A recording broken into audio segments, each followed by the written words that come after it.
Revved Up Sports Show talking local, regional, and national action. Here's Bobby Chaffee and Rodney Rodriguez.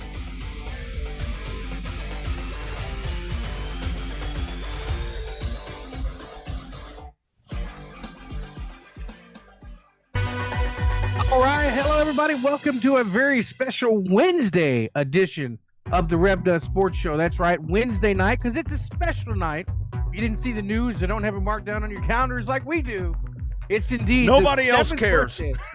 Of Revved Up Sports Show. Showtime Bobby Chaffee down south. The Iceman Rodney Rodriguez, SF Man up north to the right of your screen on there. So happy birthday there, partner. 7 years of the shit show that was only supposed to last 10 races. I wish I was only 7 years old, my man. I'll tell you. Yeah, it's been a good run, dude. I got to tell you. And I'll be real honest with you. Part of the most flattering part is that, man, now everybody does it. You know? Yeah. Everybody. Nobody did it in the beginning. You got this picture I texted you earlier, didn't you? No, man. Of the what the studio used to look like, and we're like, oh man, with the camera being all backwards and everything. Oh, the first yeah. year. Yeah, well, I'll tell you. And but I do. I have a lot of keepsakes that I hang around, you know, and just hold on to stuff. And the whole thing is, I mean, this show started, you know, audio only, which is the only thing that I knew how to produce. And then going to learn and do different things. And then somebody taught me a different way to maybe try some video stuff, which I hate video. I still don't like video, but it's something that we have to do. But I keep it right here, man. This is where it all started. The right original here. cell phone. That's right. It all started right here. One of my kids' iPhone 5C, cheap ass phone, and I'll tell you what, man. We figured out a way to make this thing work to where we could tie it. For me, it was always the main thing. I never really cared what the picture looked like. It was all about making sure that the sound was right, and we got the sound right. But it was always a matter of trying to upgrade and do whatever. But this little bitch right here got it started, dude. It all started. For everyone that has reached out to me and wants me to tell them the secret of how to do this, get yourself an iPhone 5C. And go from there. And that's all I'm going to tell you. Give it about 7 years and you'll be just fine. That's right. That's right. Just keep digging, keep reading, and learn different ways to do it, man. But yeah, man, it's been a hell of a run, man. And things have changed so much. I mean, just think about that, Bob. Let's go back to the time when this show started. I think we were right there on the heels. I think we decided that we wanted to do that because CTS was about to close. I mean, we knew that was going to go away, and we knew we needed to stay in front of people. And that was kind of the gist of that right there. And that as things have kind of come about, you know, I mean, think about the people that have been on this show.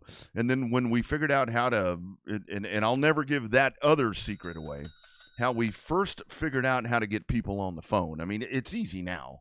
It's easy now, which by the way, Michael Kalick and Marianne Nauman joined the birthday show tonight. But once we figured out how to do that, holy shit, dude, this thing took off. It was really great. The people, several NASCAR Hall of Famers been on through the years. Lots of Texas racing legends have been on this program. A lot of people they don't remember during the pandemic when we didn't have a lot of racing to talk about there for a couple of months. We ended up bringing in legends and Hall of Famers and all kind of stuff on these airwaves. So we've had them all from the Allisons to Slick Yeomans all the way up to Terry Labonte and all of those in between. So yeah, it's been a fun ride right there, dude. Yeah, it really was. And the cool part about it is that we've gotten to talk to so many, and now we've kind of progressed forward to where we talk to the guys and folks that are integral, with the racing these days. With what's going on, because I think that's the biggest challenge that we face these days is trying to keep everything going forward. But I think that's where the biggest splash of this was. And yeah, when the Freddie Fryer one, dude, I mean that was the one to me where probably Freddie's last interview that he did at length. And, with the conversations that we had there about being able to do that and talking with him and the folks that helped us put that together, it's like, yeah, Freddie may not want to talk for a while. Freddie talked to us for over an hour, dude. And easily an hour. Yeah, just loved every minute of it. Dude, you remember we were like, man, Freddie, if we need to step away, he's like, well, we can take a break and then I can tell some more stories, And I mean, it breaks my heart that we never got part two because he really wanted to do that. He really wanted to do that, but man, it was just a great thing that we did right there. And I think, Bobby, a lot of what we're chartered to do with this show is just, keep the memories alive. I mean, there's lots of great racing happening right now. We're about to talk about 2 great events that are happening this weekend. But, dude, what we do is we talk about the shit that people either, 1, never knew about, or 2, have forgotten. Absolutely. I mean, the Freddie Fryer one was, we never thought it'd get better than Freddie Fryer, and it may not in that aspect because he was one of the original ass kickers, right? He's one of the ones we wanted to talk to, and then I thought the Slick Yeomans interview was another stepping point of the show to where we came through and had an opportunity to talk to some of our heroes, right? Mm-hmm. And that was really cool. Then you kind of migrate into the Allison brothers, and we had Bobby Allison on there for a while, and he was a great interview. He gave us way more of his time than he should. I think we spent 30 minutes with him. Donnie Allison's been on once, if not twice. Yeah. A couple of times. Gary Ballou, I think the Terry Labonte one, that was a milestone one for us. I think it became, it was going to be, we thought we were in trouble in the beginning of that Terry Labonte interview because it was just the same old cut and dry answers. And then you asked him something about either somebody in Corpus or something about the Race of Champions, and it clicked and it flipped the switch with Terry Labonte, and he was on for 45 minutes without losing a beat. He enjoyed that show. So, and I think that's one of the things that I've gotten, feedback from, whether it be somebody like that or even the new folks, when we reach out to people and talk about, coming on the show or whatever. And now, we can pull people on with a video call. I mean, people can come on video, but it just seems so often that people want to do a phone call, and that's fine. I mean, I have no problem with that. But that just tells you how far the show has progressed now that we can pull people in on video, but that's another story. I'm getting ahead of my skis right there. But I think what this show has really, and talking to just different folks that we've had on here, I mean, talking to, Bubba Pollard and different folks where it's like, man, I go on that show and I'm just sitting around. I may be drinking a beer, which, we probably are. And I'm definitely doing that today because it's our birthday show. I go on there and I just talk. I just talk racing. And that's what this show has always been. I mean, a lot of the other shows, and there are a lot of great shows. I mean, there are a lot of great shows. And I love and I listen to every freaking one of them. But to me, what this program, Bobby, has always been is this isn't a bench racing show. I see that thrown around a lot where it's like, oh, bench racing. No, this isn't bench racing. This is #real race talk. You're just talking. You're just sitting around bullshitting. And that's what the show has always been. It's when it's always going to be. I mean, now we've got folks that are partners, and we've got huge announcements coming up about merchandise and all this other thing, that may be going on. But this show will never change. This show will never change. I will quit doing this show before I let it become what a lot of the other programs are. I mean, it's the formula that's worked for us. Mm-hmm. And obviously it's worked successfully enough for 7 years to have the show continue on. Yeah. And we have great partners with, with Generation Race Cars and some of the others throughout the years. But, even having the media partners and relationships we have with Race on Texas has helped out some. Sure. They've been good partners with us. Some of the awards we've been giving away to recognized drivers and race teams, and especially the promoters of the year. That's always been a really fun award to be part of. So it's a lot of fun. The show has done lots of really good things over the years, and we have some diehard fans who would love some of that Rust merchandise one day if we ever get around to making any. Well, and it's coming. I can tell you that. And we've got, an announcement coming up soon that will be able to give you an idea how that's gonna happen. And like we talked about on Monday, a lot of that's going to be you're not going to have to buy it. At some point, you may have to buy it, but with the initial launch of that, due to some great partners, a great partner, you'll be able to get your hands on that, whether it be at an event that Bobby's at or I'm at or wherever the thing may be. But this really has been a lot of fun, and it really does come down to the listeners and watchers. And I know a lot of people come and go. I know a lot of people come and go, and folks kind of float off and then come back. But there are so many people that have stayed with us.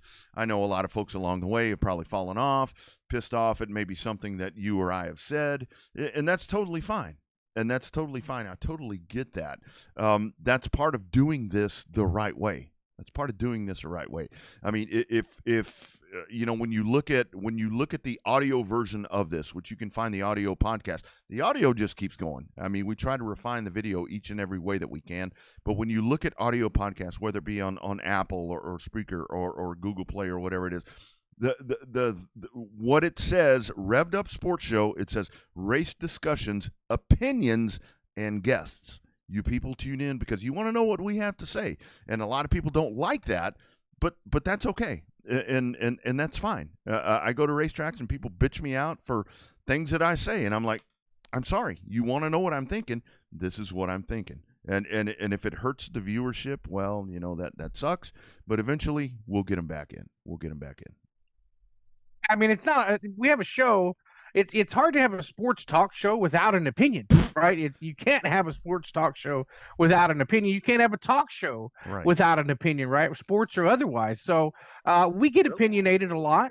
I think that we, without sounding overzealous or overconfident, I think we have enough stature within the sport that we built up not only within 7 years of doing this show, but within the 20 to 30 years we've been involved in this sport, that we have a decent opinion because of the experience we have in and around the sport. So, sometimes our opinion matters and we can be influential to a certain crowd if we need to be for ideas and stuff with different racetracks. Happy to help, but if you don't like what I say, I mean, let's have a conversation, and I welcome that all the time. You know, if somebody, and there's a lot of people that you know, back in my time at CTS, they did not like what I said, but you know, I can say, you know, with the several people that did that, a lot of them now are friends and they watch this program. Let's go to the hotline. So we figured with this one, since it was a hump day show, it was going to be a Wednesday show, we've got a lot of great racing events coming up here in the area,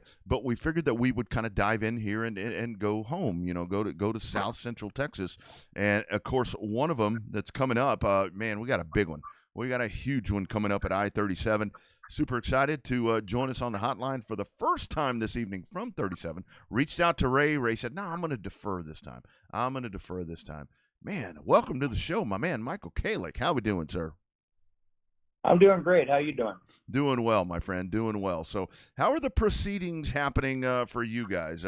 Weather's looking good. I know we're into high school football season and all that good shit, but tell us what's going on this weekend there at I-37. Well, this weekend we got our second round of our poker run for our factory stocks, which will be, you know, 800 to win, 60 to start. Gonna be a good night, kind of interesting. Kind of gives racers a chance to win on the track and off the track with our cards. You know, something different that Ray come up with, and I agreed to it. You know, first of all, Ray comes up with a lot of great ideas. Me, not so much. No doubt. And then we got the limited mods this weekend. Also, we're paying $1,000 to win. Pretty good deal. $250 more if anybody from north of Austin shows up and wins, which is a pretty good deal. So it makes it $1,250 to win. You know, not bad. 500 per second. We're going to give $100 to the longest haul. Love that. We're going to give a $100 hard charger. We're going to give oldest in the top 5 driver $100. Damn. Hey, I might qualify for that. I just don't have a sport mod. Man, I wish I didn't have something going on. You know, so we got quite a bit of things going on this week. I mean, we got Ryan Dorian. You know, it's been kind of dominating that late model class that you know, Ray Dorian and I started a couple years back and slowly growed it down here in South Texas. Yep. You know, we got pretty good support on it. Wish we had a few more little support out of the deal, but it's getting better and better every year. Hats off to Ray for actually convincing me to do that deal. Like I said, I'm a realist. So, but yeah, if anybody comes out and beat Ryan Dorian this weekend, we're going to pay an extra $250. I mean, quite a bit of money up for grabs at I-37 this weekend. Let's talk about I-37 as a whole, right? It seems like this year you guys have firmly planted your feet on the ground and had some really successful shows. And more importantly, you've had racers buying into it by not only attending the races, but by sponsoring races and putting up some of their own money for different races. This weekend is just another example of that. But talk about the progression, not necessarily just this year, but you guys have been at it a couple of years. But now it seems like I-37 has put this stamp on the South Central Texas market for racing.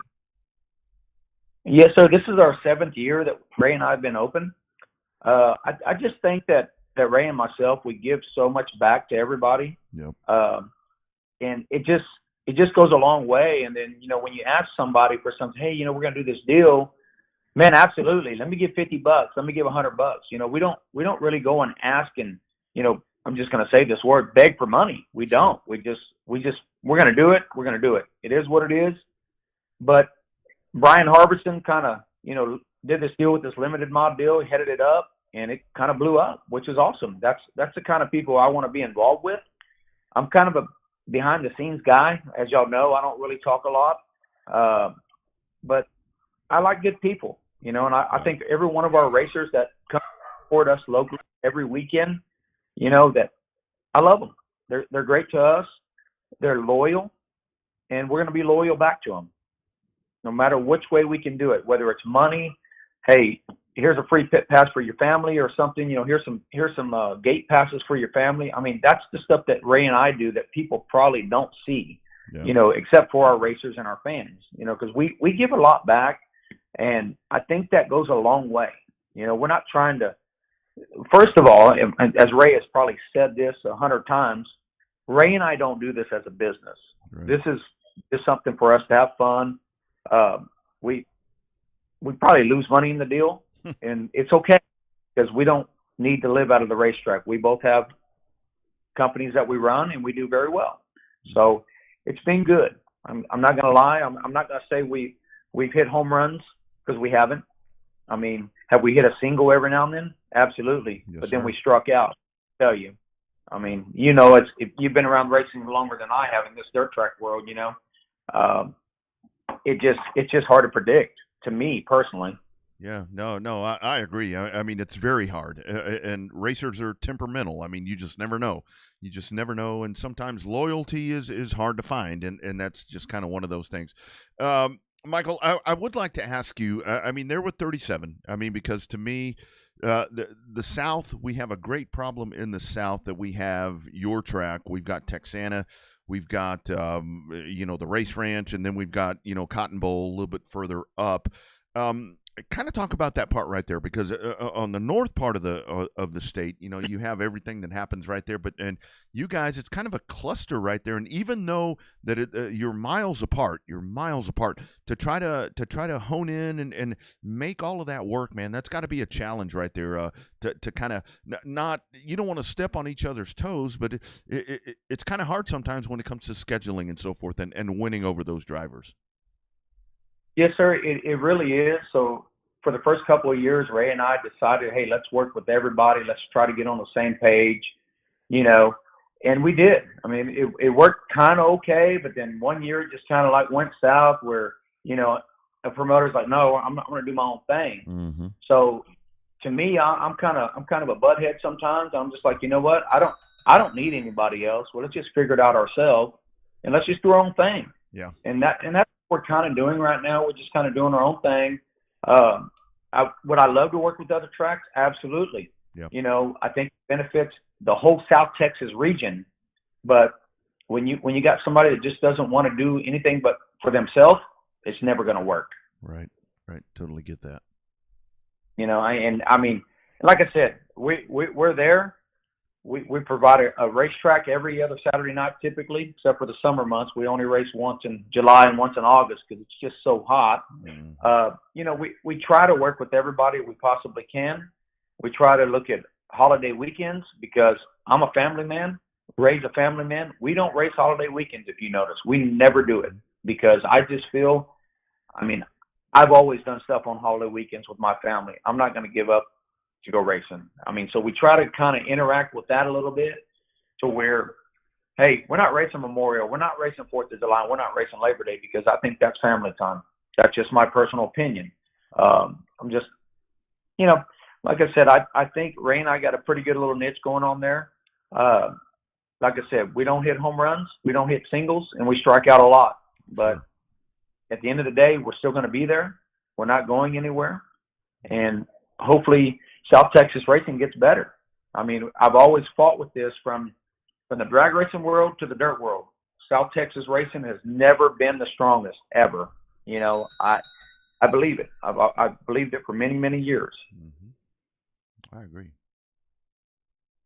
We faced these challenges over the years, but as far as I-37 goes, when you guys started it 7 years ago, did you guys have like a master plan of in 3 years we want to be here, in 5 years we want to be here, in 7 years we want to be here, or was it more of just a trial and error with just general trial and error, like sometimes the promoters have when they first open up a racetrack? You know, obviously you have goals in life. And Ray and I had goals, you know, hey, our first year is probably going to be our best year because the track had been closed for, 5 or 6 years, whatever it was closed. So we figured our first year was going to be really good. Yeah. So our goal was to keep it like the first year, like, the spectators and the racers and, just so forth. And we strive more on that than anything because, as everybody says, without spectators, there's nothing. You got to have spectators in the stands to see the cars come. Obviously you got to have drivers. You got to have race cars for the spectators to come. So it's like a fighting battle on both sides. Like Ray and I, more Ray, I'll be honest, that we just strive and try to get more fans and we try to get more races. Reaching out to this guy, why haven't you been at the track in 3 months? Why haven't you been here in a year? Why haven't you done this? So there's a lot of behind the scenes that nobody ever really sees that we do, reaching out to drivers, reaching out to like fans, like, hey, what's going on? What can we do to help you? And a lot of it straight up is the economy. There's just no money out there right now. When you got diesel that's $4.25 a gallon and race gas $12 or $13 a gallon, I mean, it's hard to go to the racetrack anymore on $100. I mean, you can't do it. I mean, it's $200 or $300 now. So, yeah, goals for us was trying to keep it the same as the first year, and we've done okay. I wish it was better. I wish we had an extra 100 fans in the stands every night and an extra 10 or 15 cars. I'd be happy with that. But where do you go from there? I don't know. We've tried pretty much everything that I have thought of and Ray can think of. I don't know where else to go. If you got some ideas, we'd love to hear them. I can promise you. Yeah, no doubt. It's tough. I mean, it's way tough. I do want to ask you, Michael, your thoughts on this. I mean, because I went and kind of, a group that I work with now with crate late models and all of this. You mentioned the late models coming in. What do we have to do? Because I see late models, being such a big deal all around the country, but man, we just can't get them to get the rip here in Texas. And I know there with Ryan, the extra money you talked about. What needs to happen right there? I think I'm probably asking you that more on a business side. We can have that conversation later. But what do we need to do there, man? So I think Ray and I talked about this last year, over the off season, about trying to get more late models and this and that. I just think it's the whole traveling. There's a bunch of these late models up around, Dallas, Fort Worth, Houston area. Yeah. I think it's just a travel deal, straight up. I mean, I'll tell you right now, 2 weeks ago prior to our race, Tim Sitton reached out to me and goes, hey, what's going on with the late models? I've never met this man in my life. Very nice gentleman. Yeah. He calls me because the track number is related to my personal phone number, so I answer all the track numbers, and I, because, hey, we got a couple of late models we're thinking about coming down, what's the pay, what's this, what's that? And I'm like, man, I said, our pay's not that great. I'm not going to lie. It's just, we can't get the cars.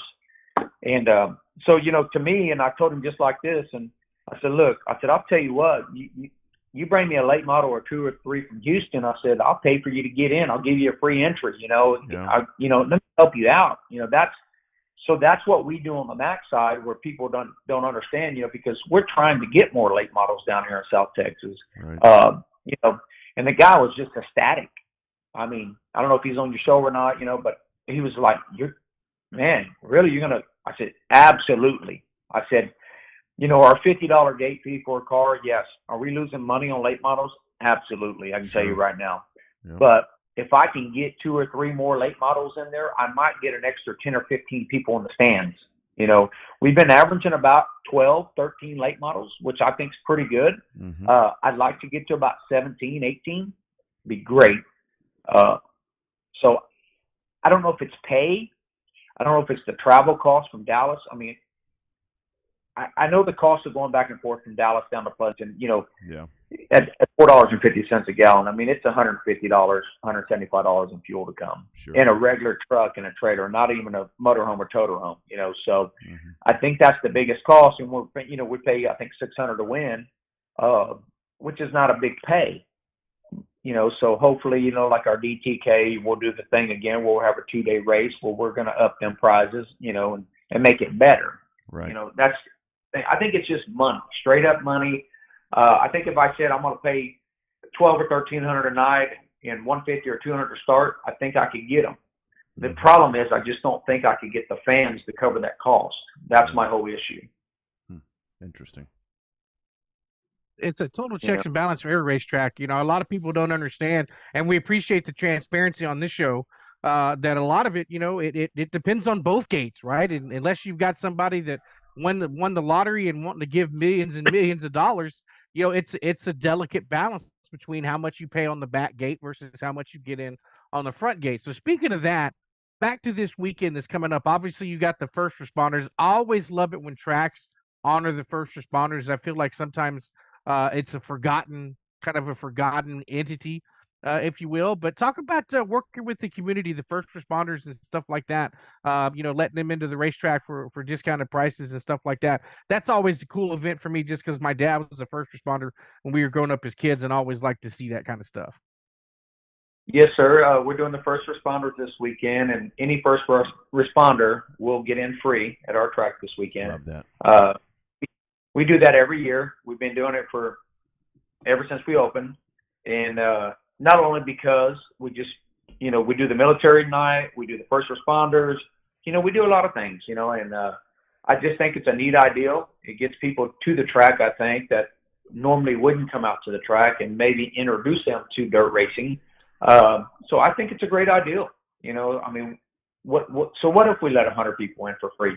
Who cares? I mean, if they come back 3 times in that year, then you kind of break even, you know, and then they just back. And that's just so I'm on that side of it where, you know, like I try to generate the money side of it, you know, and Ray's been around dirt tracking all of his life and I haven't. So, you know, I look at numbers, you know, okay, this is what we got to have to make it through the night, you know, and he's like, absolutely, I get it, you know. And so, yeah, the first responders, absolutely, we do it. And I think this past year, I know, as a matter of fact, for the, and it might be for the first responders, I don't have it in front of me right now, but I know on the military night, I want to say we let the family in free too, if I'm not mistaken. I'd have to go back and look on the first responder deal. The family might be in free too. I don't remember. I have to look at it. I don't have it in front of me. But I do know active or retired first responders will get in free. I just don't know about the family. Yeah, so we do give a little bit back there. And I mean, it's just in a whole, actually our year's been pretty decent. I can't complain. I can tell you, you know, it's been a lot worse. Yeah, no, I'm sure. Yeah, no doubt. And lastly, Michael, I think the biggest thing is, I mean, I tell folks all the time, the biggest challenge is you got to get people there. If you get them there, odds are you're going to get them back. You know, if you have a great show, you know, good racing, I mean, entertaining, timely, you know, all of that. I mean, if you get them there and it's not a seasoned race fan, odds are they're going to come back and maybe bring some friends with them. I think that's the most important thing. But so for this weekend, obviously on Facebook, I mean, other places where folks can get information on how to be a part of a kick-ass weekend coming up there in Pleasanton. Yes, sir. Yeah, on Facebook, it's, you know, we pretty much do everything off Facebook, and it's on our website. Our website is a little wonky to me to try to get to it, but that's just me. I'm not a computer guy, but Same. I can just go to Facebook and type in I-37 Speedway, and it'll pretty much tell you everything, you know, that happens there. You know, we got, actually, I'm looking at your flyer here and you notice on your deal. Look at that. You know, yeah. So, you know, we open at 4:30 for the racers, typically about 5:30 for the spectators. racing's going to start at 7:30. It's still going to be kind of warm this weekend, so we want to, we don't want our fans to be baking out in the sun, obviously. That's right. But yeah, no, I mean, like I said, I think, South Texas is there. We just need to be a little more. I don't know how to word that word. I know what you mean. These 4 tracks down here, they just need to work better together, straight up. And I'm probably going to catch some slack from this, but it is what it is. I mean, I think we could all be really successful, and I think we'd have better car counts if everybody worked together. Yep, I agree. I mean, I agree. and I say right now, I-37 is full on board. We're not opposed to anything. We will do whatever it takes to make South Texas racing way better. Yep, no doubt. That seems to be the theme right there. It's a bunch of folks that have been around the sport for a long time and just want to keep making it better as much as possible. Michael, thank you so much, my man. I'm looking forward to this weekend with you guys. Of course, if folks can't get there, it's on Race On Texas. They can check it out there. And good luck this weekend, dude. Y'all keep plugging, man. I know it's a bitch. It's a pain in the ass, but it's a labor of love, and you guys just keep doing it, brother. Yeah, I appreciate it, man. Like I said, there's a lot of hard work that goes behind the scenes between Ray and I and all of our guys, and just people behind the scenes that nobody see. That's right. And track maintenance guys. I mean, it's just a lot of work for a little bit of reward. And as you said, what you said earlier on your show, like some things you don't say right, and you get chewed out for it.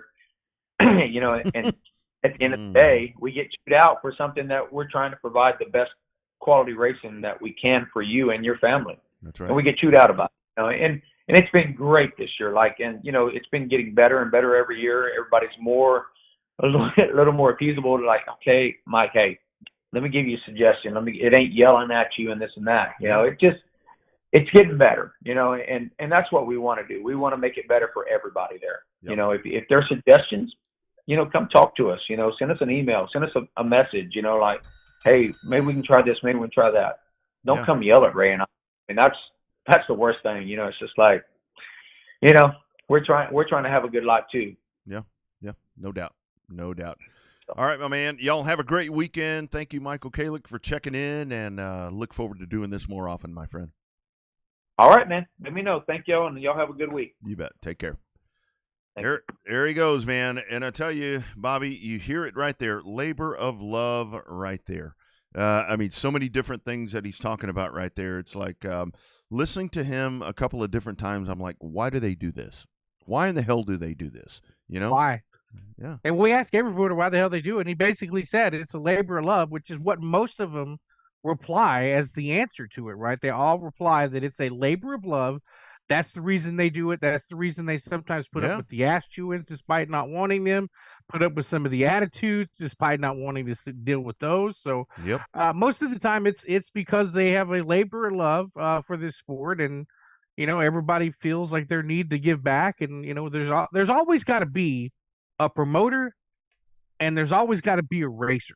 That's right? There's it works great when somebody has experience at both.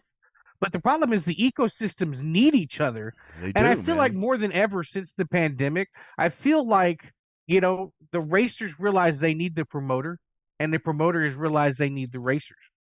And the good news is when those two entities start working together, then the fans fill in the gaps between the two entities. Yeah, I think the fans are the ones that need to remember. I think a lot of it's, we're in a world these days to where it's like, self-gratification. What have you done for me lately? And that's just the way it is. I don't care if it's racing.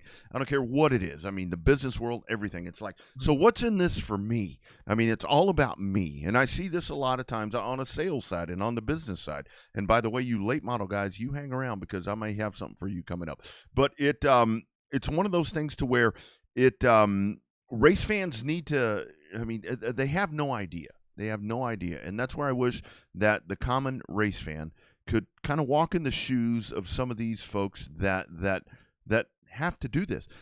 And I say have to do this. And the big thing, Bobby, is they don't have to do this. They choose to do this. And that's where I always question, like talking there with Michael and with Ray and Owen And I mean, the folks up north, all of these people, it's like, man, I don't know why you do this. I don't know why you do this, but it's just they love this sport and they want to keep it in front of people.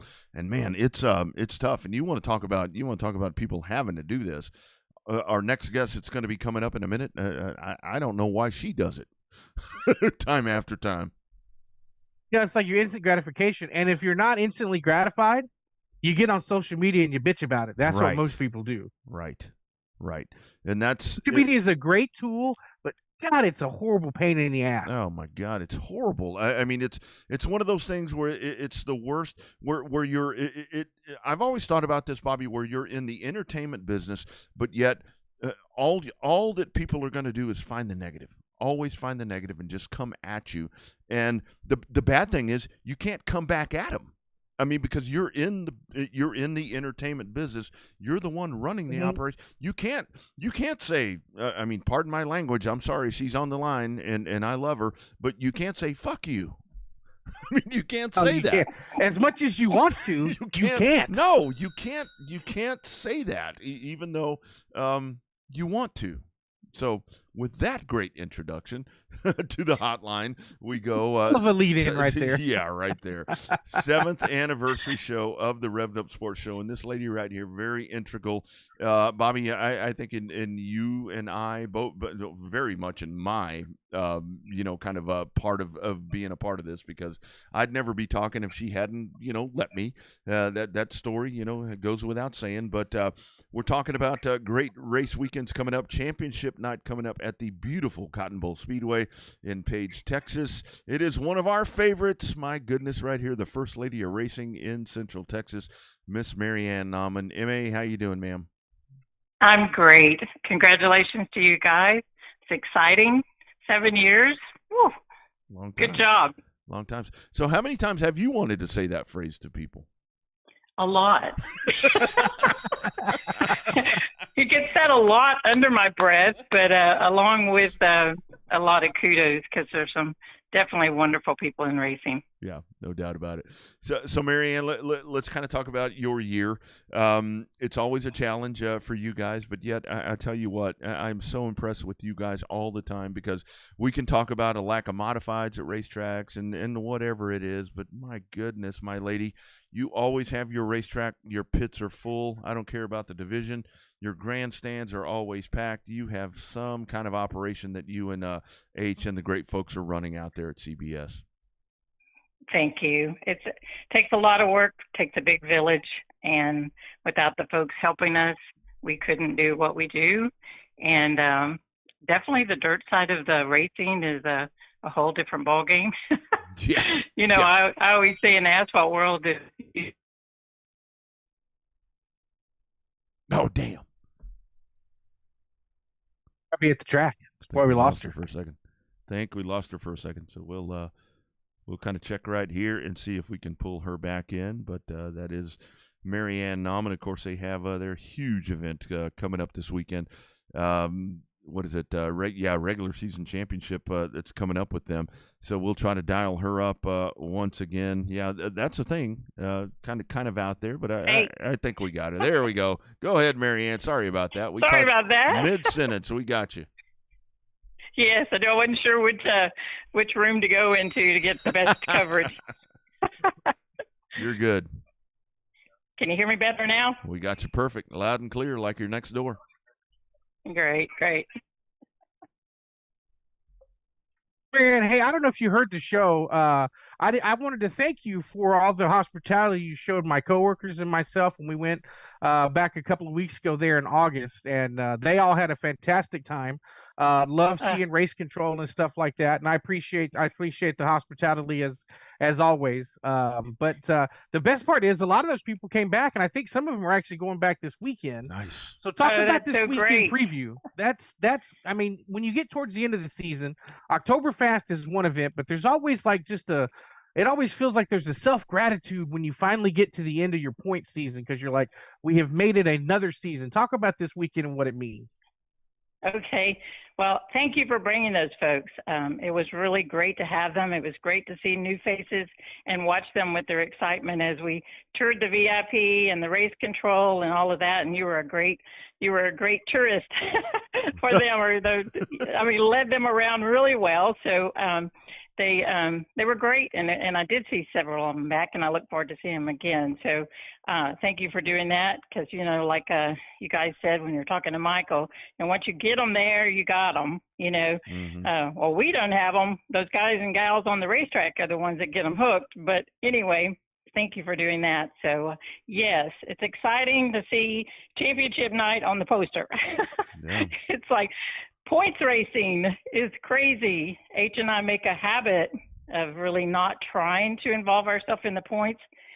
Just makes things a little bit easier, but you do end up finding out who's where and what, because they're going to tell you at some given time. And so anyway, it's nice to get the points out of the way. Yeah, no doubt. I mean, let that happen, and then have some fun afterwards. And it's been so competitive this year. I mean, all of the classes, excluding our modified class, Chris Morris has pretty much dominated that. And but the rest of the classes have been so competitive, and so that makes our life a little bit harder. Yeah. But it's been a fun year. It's been really hot, always one, but it's been a year.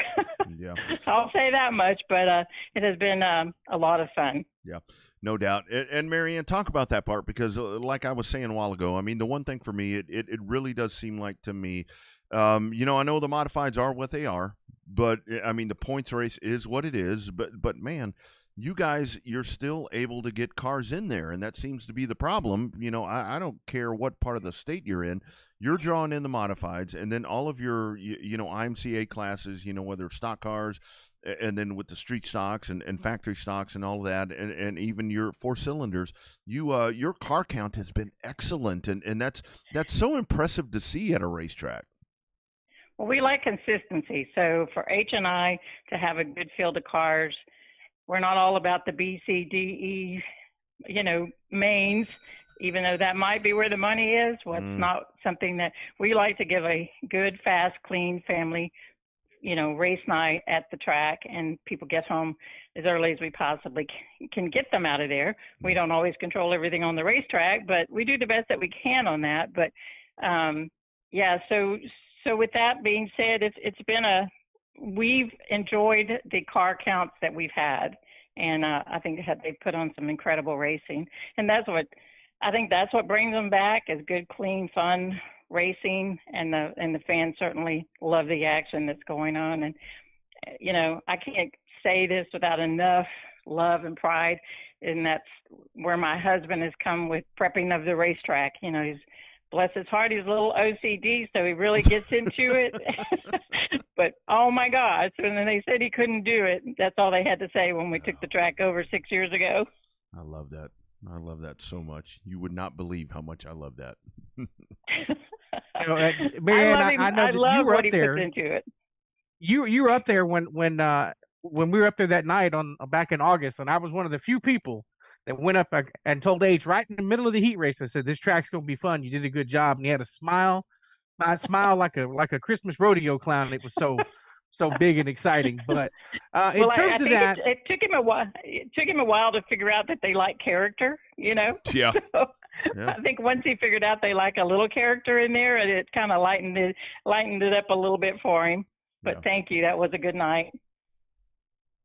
Talk about the overall. I always call it the ecosystem when I was texting you back and forth, and talked about the successful ecosystem that you guys have with Alpha One and Magnum trailers and even Advanced Auto Parts and stuff. It takes a long time, and we've all been in this game a long time. You have a lot deeper than Rodney and I both are in. But talk about how do you create such a unique ecosystem like that? Obviously, it's blood, sweat, tears, and love for the sport. But talk about creating it, like how hard it was for you to create that ecosystem of success that you have over there at Cotton Bowl. Well, thank you. I don't see myself as someone that enjoys marketing, but I know to keep the doors open, you have to do that. Yeah. So I have to get out sometimes and beat on the doors, and I'm doing that right now for the Oktoberfest, and doesn't always put me in a great mood because I don't like that part of it, but that's what it takes. But once we get them, I feel so devoted to them, and all of our team as well. So, you know, like you can't say one class without saying who presents that class. You know, you can't say Victory Lane without saying who is that Victory Lane. So we've, you know, it's kind of like Rodney Bobby, y'all remember, we never call a driver by a name over the radio. It's always a car number.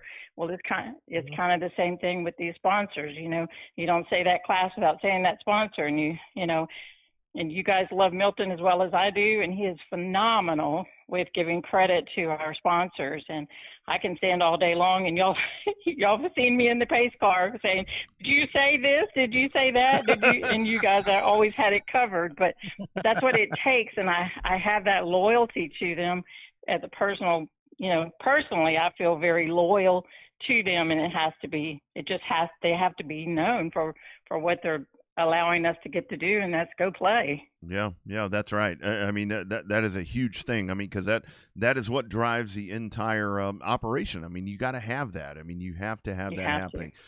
Marianne, I do want to ask you, and then we can talk about Oktoberfest. But talking right there with Michael Kalick, and again, you know, we have everything that happens up north, you know, with Kennedale and Devil's Bowl, and I always say that the Equator is Heart of Texas Speedway and all of this. But then we get down south, and we have your phenomenal racetrack, and we've got Owen's great racetracks, and we've got I-37 and all of that. Michael was talking about the cooperation, and I like to call it like Darrell Waltrip said, the co-opetition. It seems like more often than not.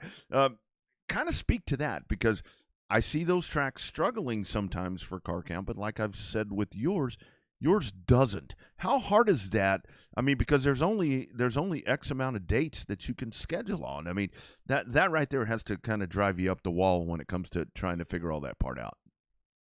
That does, and I appreciate you asking me that question, because I did get to hear the last part of Michael's interview, and unfortunately, I've not had the pleasure to really meet Michael. I usually talk a little to Ray, as much as I get an opportunity to, and vice versa. But I'm just going to put this out there. I came up with an idea that I thought would be really cool to have a Texas, you know, like a championship. Take all of our big shows at the end of the year here. Let's throw them all in a hat, and let's pick 3 of the best, and let's have a South Texas champions for some of the classes. Boom. And I thought it was going to go. I thought it was going to come together, and it's not the first time that I've reached out. I really want to work with these tracks. I think that, yes, there are just a certain amount of times that we can all race. There's only 4 to 5 weekends a month, so yes, we do have to share. As far as stepping on toes, that's not what I'm about. Right. You know that from back in my asphalt days when I worked with HMP. I mean, Graham and I would just bump right off of each other, but 2 tracks versus 4 or 5 tracks, that's a whole nother story. Yeah. So it is kind of difficult.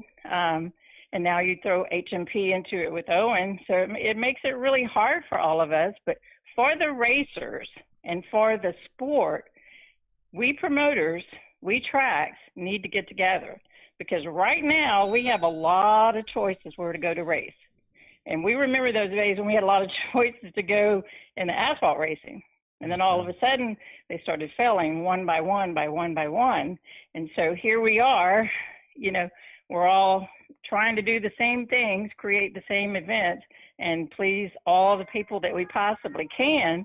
And we are going to get to a point where we'll start falling off. Tracks will start falling off because you can only compete so long. And that's what I hate the thought of, is racetracks competing. And that's kind of where we're at right now. You're competing, and you get one driver that's upset with one track, and so now they're going to go to the other track, and they're going to bring their friends to that track, and it just goes around, and it's a vicious circle. I don't know what the answer is. I know my schedule went out before anyone else's.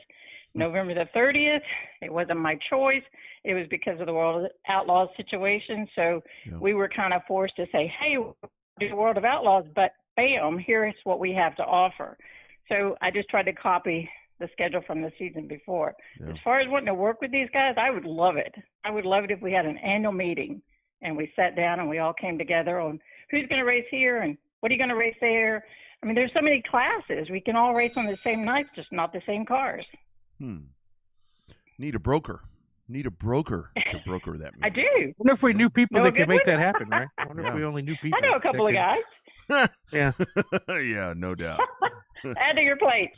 Yeah, that's okay. Yeah. But Somewhat anyway, in the that's middle. my thoughts on it. Whether it's right or wrong, I don't No, know. But I love that. you know, I really extend myself out there to keep these tracks going, keep them open. We don't want anybody to close, but we need to work together, decide who's racing what and when they're racing, and let's just try to, you know, come to Jesus meeting together. I agree. Those work. I've had those meetings with you before. They come to Jesus meetings, and they do work over the years. So let's talk about Oktoberfest. That's one of your babies. That's one of your favorite races. Along when you used to do the Texas Stock Car Spectacular back in the day on the asphalt side. You love the Oktoberfest idea. Have you guys had a chance to iron out any details that you can share with us, or is it still going to be you want to get done with the regular season championship first? Yeah, with the championship night coming up, you know, I've certainly focused on that, but we got to get the stuff out for the Oktoberfest, and we're working on that. I'm excited to say we are going to go back to what we did a couple of years ago for 2 years in a row. We're with the breast cancer awareness, and so everything's going to be pink. We've got the pink. Rachel's got the pink poster going. We've got we're working on trying to match our payout from last year, which was pretty phenomenal. So we're working on that, meaning I'm out beating the doors. Everybody else is helping. And it's, you know, it looks like it's coming together pretty good. We're going to, I'm excited to, we brought on ACM services is incredible. Lisa and Nick are just crazy great with trying to keep things going. And I know their goal is to keep, certainly keep the modifieds around, and that's our goal as well. But but we have a couple of things in the workings. We brought on-demand shirts, bringing some really nice-looking Oktoberfest T-shirts. That's one thing we haven't been able to do this year is the apparel for the race fans, and we've had lots of people asking. So I'm excited to have James Cole on board for that. We picked up a few new sponsors, Matco Tools, Arbor Auto Works, and then Electric S is super. So there's a lot of good things coming together so that we can do that good payout, which is what the drivers need. No, that's awesome. And Marianne, I even heard that on that Saturday you get an old washed up announcer that's going to come out there. And I'm so excited. How about that? I don't think he's washed up, but I'm pretty excited he's going to be there. Well, I'm excited to be back out there. When Milton reached out to me, he was throwing logistics at me, and I'm like, dude, I got it. You do. Don't kill yourself trying to get. Yeah. And I do me. Yeah. Right. Yeah. We are excited. We really are excited to have you back out. It was really nice to have Bobby come out there with his team from work, and it's really great. You guys, we all go back so far, so it's kind of like family showed up. Well, it is family. So I love that part of it. You know, we have some pretty. I don't know if I have a minute or two, sure, but you we got have all the time you want. We have some pretty tight points chasing this Saturday night. Our sport compacts, man, what a class. We probably could almost do a reality show with this group. It's been a fun year with them. But anyway, our John DeWitt has only a 7-point lead over Gabby King. In the factory stocks, Dylan Kowalik has a 2-point lead over Tim Homeyer. That's going to be an exciting race in itself right there. Yeah. Heath Stewart only has a 12-point lead over James Honish, our 2022 track champion.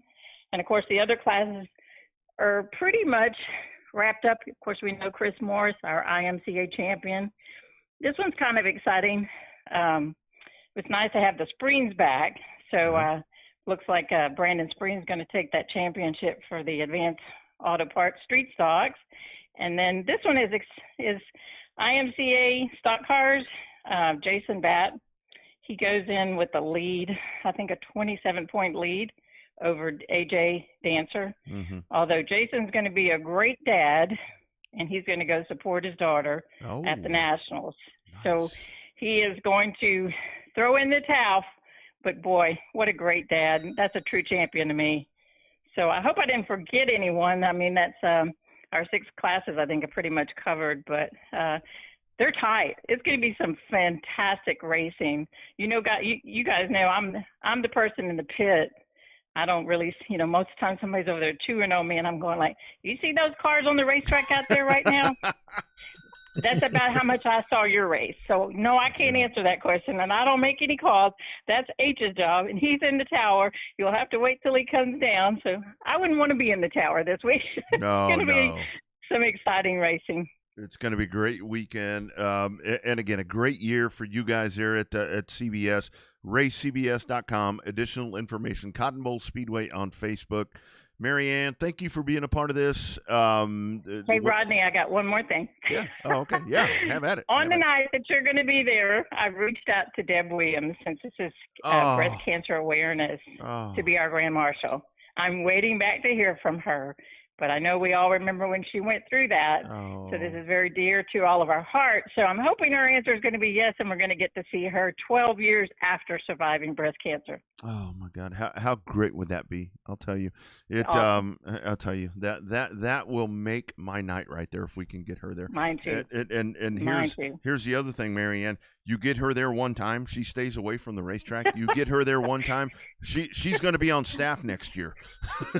And she's got a sister that lives close, if I remember correctly, or her daughter. So we anyway, she's a great lady, and I'll be so honored if she's able to attend and be our Grand Marshal. Oh man, that would be so awesome.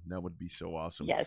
Marianne, hey, thanks for the time, guys. Hey, congratulations on 7 years. I'm so excited for you. Hey, you let our dumbasses run your microphones for a long time. That's right. So you got us our start both sides of the microphone. So hey, I guess it's your fault we lasted this long. You guys set the bar. All the others are just trying to keep up with you. Well, we do what we can. We kind of do what we can. Thank Keep doing what you're doing, guys. Thank you so much. I love you more than you'll ever know. Thanks for being a part of the program. Thank you, ditto. You bet. And I'll see you. Thanks for having me. I'll see you in a few weeks. All right. Have a great evening, guys. You bet. Take care. There she goes, Marianne Allman. And I mean, a great weekend for them coming up. And with it really is, talking about all of that, and that's kind of the dynamic right there. And again, I'm not going to dig into a lot of the two conversations right there with Michael Kalick and then with Marianne. It's like we need to work together. I think we need to work. I think the good thing would be on the south side of Texas if we did actually have, something where they would all have their little, whatever you want to call it, I guess, right? What do they call that?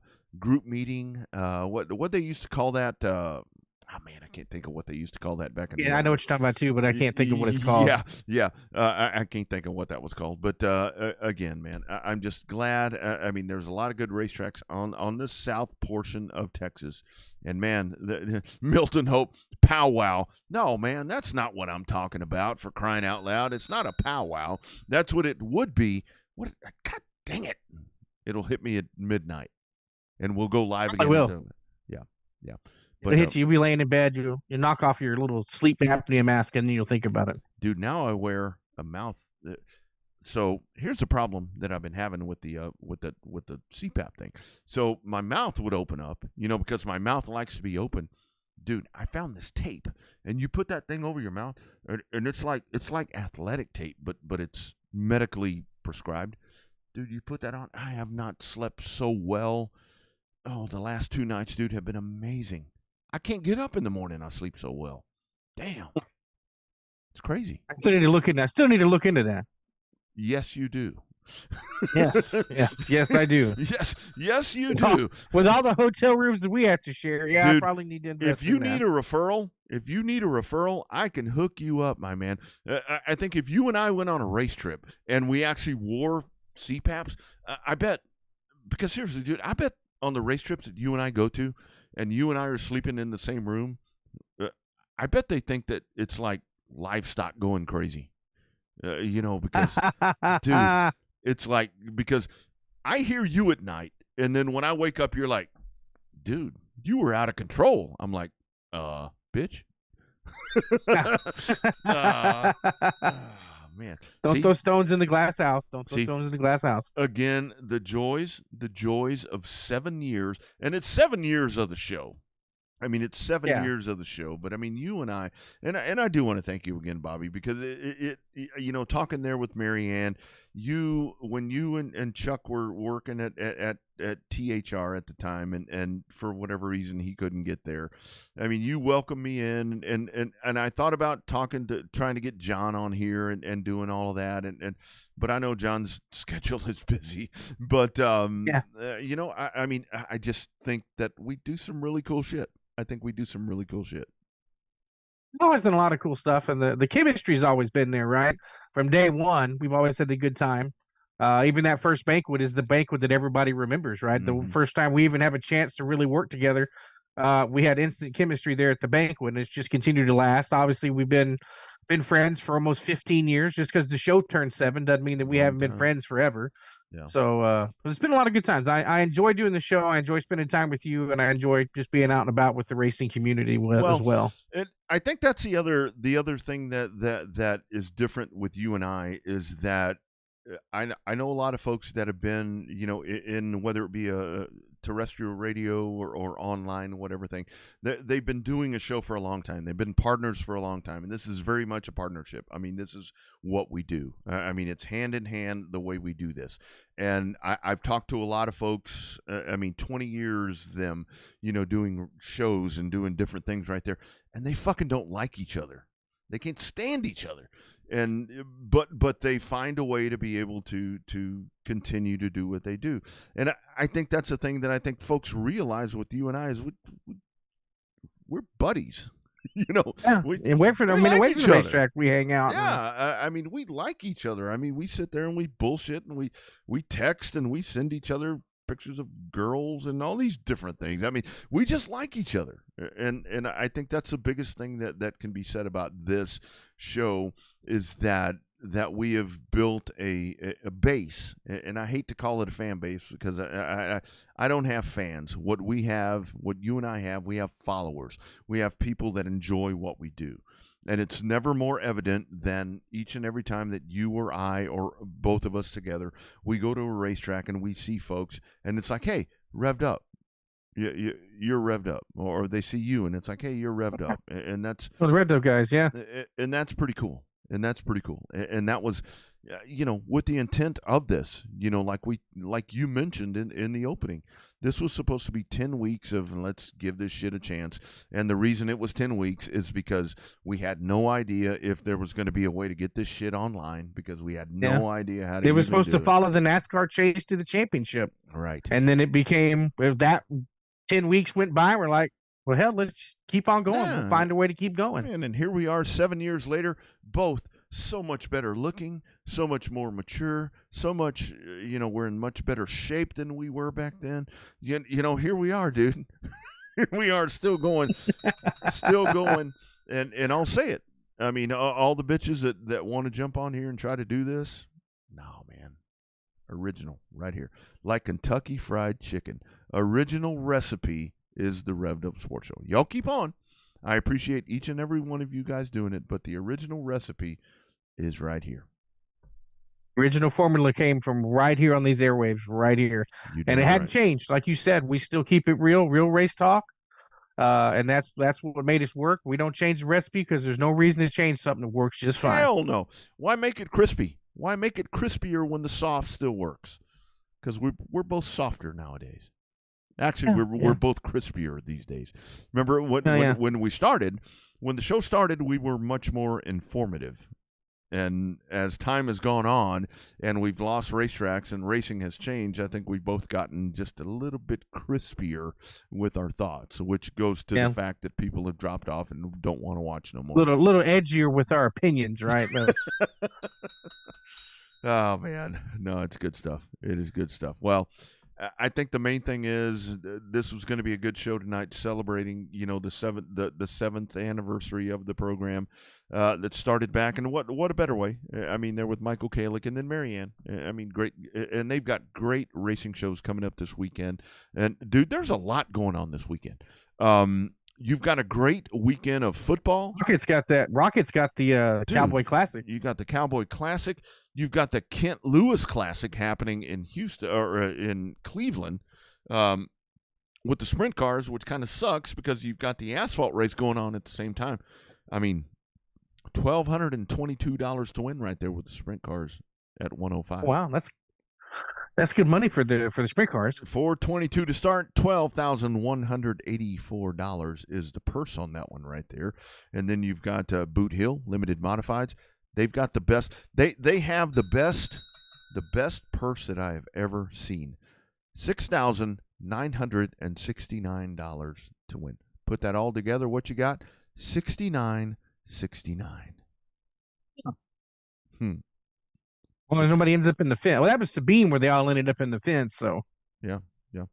And then of course Pensacola. You've got night number 2 of the championship right there for them. Championship night number 2.